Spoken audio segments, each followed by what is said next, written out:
everyone, welcome to session 6 of chapter describing motion around us. आज हम पढ़ने जा रहे हैं इस चैप्टर का the most important topic which is called three equations of motion by graphical method and I can give you a written assurity कि आपके पेपर में 3 नंबर में आएगा ही आएगा. तो बहुत ध्यान से समझिएगा because this is something new for you. और अभी तक अगर आपने किसी ने हमारा सिर्फ डेडिकेटेड ग्राफिकल वाला वीडियो नहीं देखा तो पहले उसको देख लें ताकि आज का कॉन्सेप्ट और अच्छे से आपको क्लियर हो जाएगा. तो थ्री इक्वेशन ऑफ मोशन क्या है? First equation is v equals to u plus at where v stands for final velocity, u stands for initial velocity, a stands for acceleration and t stands for time. S equals to ut plus half at square where S stands for displacement, U stands for initial velocity, A stands for acceleration and T stands for time. And third equation is V square minus U square equals to 2AS where V stands for final velocity, U stands for initial velocity, A stands for acceleration and S stands for displacement. तो चलिए हम लोग start करते हैं इस 3 number के question को. तो सबसे पहले स्टार्ट करने से पहले आपको कुछ बेसिक चीजें हम लोग जल्दी से याद कर लेते हैं. हम लोग प्रीवियस क्लासेस में पढ़ चुके हैं, प्रीवियस सेशन में हम लोग डिस्कस कर चुके हैं कि जो हमारा स्पीड टाइम ग्राफ होता है या जो हमारा वेलोसिटी टाइम ग्राफ होता है उसका स्लोप एक्सेलरेशन होता है.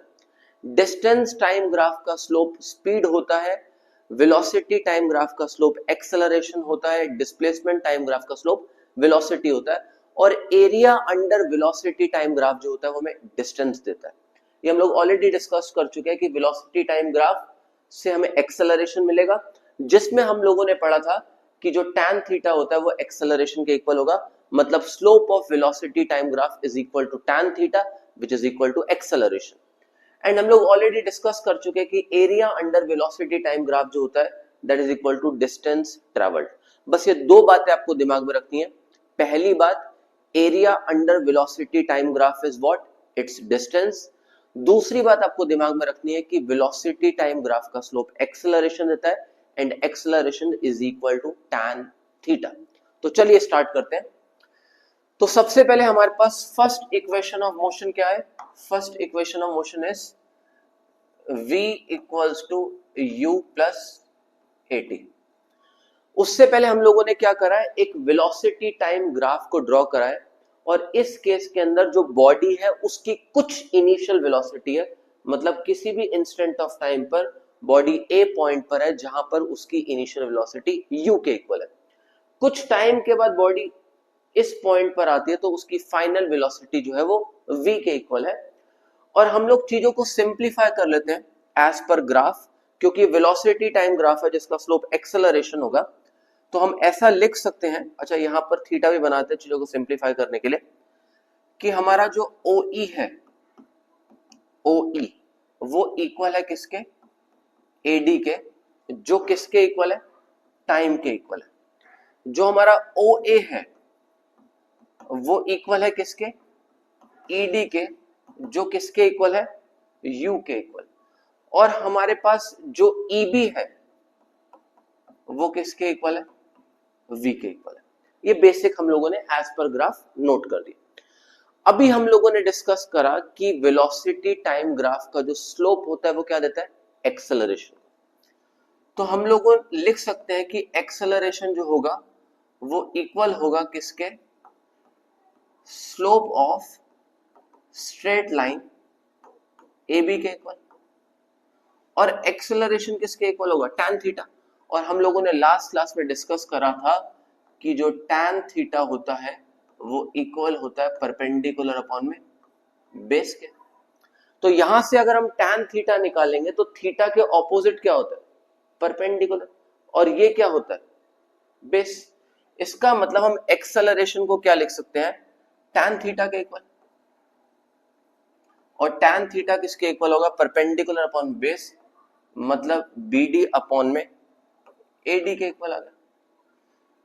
अगर आप ध्यान से ऑब्जर्व करोगे तो क्या BD को क्या EB माइनस ED लिख सकते हो? क्योंकि अगर आप EB में से ED को माइनस कर दोगे तो क्या होगा? BD रह जाएगा. तो एक्सेलरेशन किसके इक्वल हो गया? This is equal to EB minus ED upon में एडी, राइट।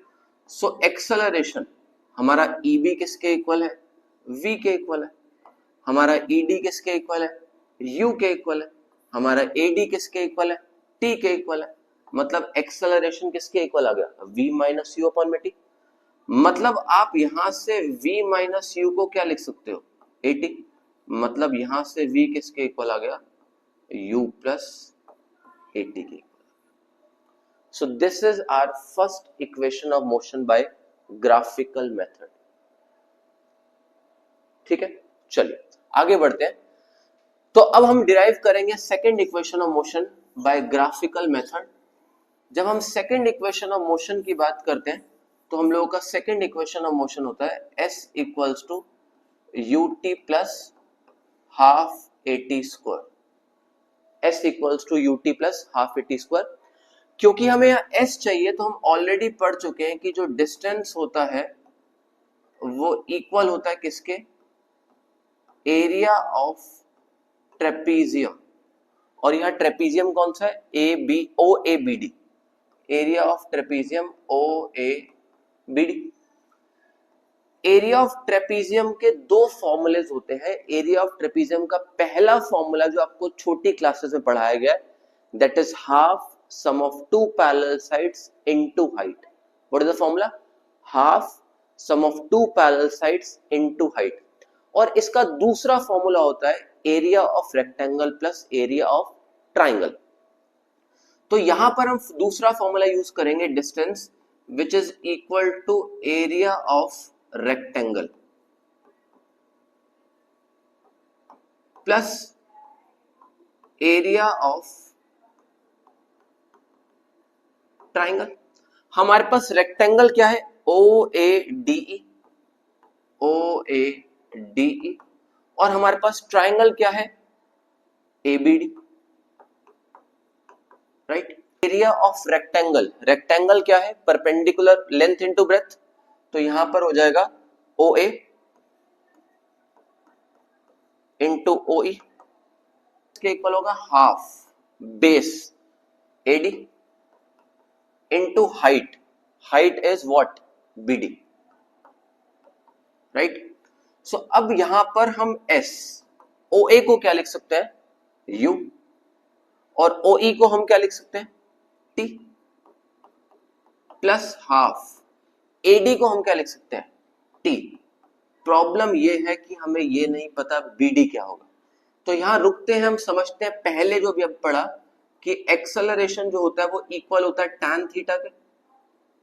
और एक्सेलरेशन जब tan थीटा के इक्वल है तो tan theta is perpendicular which is BD upon में बेस विच इज AD। मतलब हम लोग BD को क्या लिख सकते हैं, A इंटू AD लिख सकते हैं। मतलब हमारे पास BD किसके इक्वल हो गया, A इंटू AD क्या है हमारे पास, T।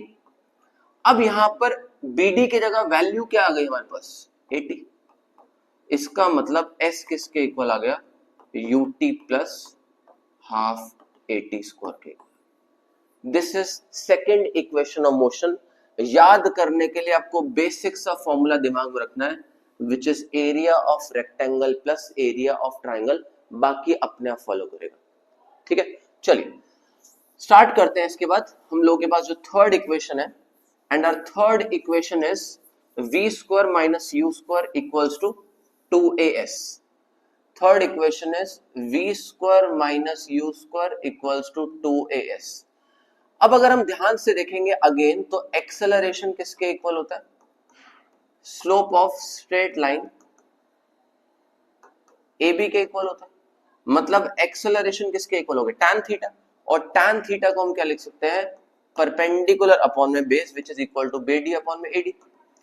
BD को हम क्या लिख सकते हैं, EB माइनस ED। और AD को हम क्या लिख सकते हैं, OE लिख सकते हैं। AD is equal to OE। मतलब यहां से हमारे पास OE किसके इक्वल आ गया, EB माइनस ED अपॉन में A के इक्वल आ गया। सबसे पहली चीज आपको ये निकालनी है, राइट। अब अभी हम लोगों ने पढ़ा कि जो डिस्टेंस होता है वो किसके इक्वल होता है, area of trapezium. Distance is equal to area of trapezium. और यहां एरिया ऑफ ट्रेपीजियम क्या है, O A B E, O A B E, right. तो एरिया ऑफ ट्रेपीजियम का फॉर्मूला होता है half into sum of two parallel sides, और यहां टू पैरेलल साइड्स कौन सी हैं, O A plus E B, into height, और हाइट में हमारे पास क्या है, ओ ई, राइट। अब आपको क्या करना है, सिंपल में इस ओ ई की वैल्यू को नीचे पुट कर दो। जैसे आप नीचे पुट करोगे तो ये क्या हो जाएगा, ओ ए को आप क्या लिख सकते हो, ईडी लिख सकते हो। तो ED plus EB into O E is EB minus ED upon में ए। अगर आप थोड़ा सा बेसिक मैथ यूज करोगे तो यहां पर क्या है, A square minus B square is what, A plus B minus A minus B, A square minus B square is A plus B and A minus B. तो यहाँ ईडी प्लस ईबी एंड यहाँ EB minus ED है, तो S को हम क्या लिख सकते हैं, this is called EB square minus ED square upon में 2 है। अब ईबी की वैल्यू क्या है, v, ईडी की वैल्यू क्या है, u।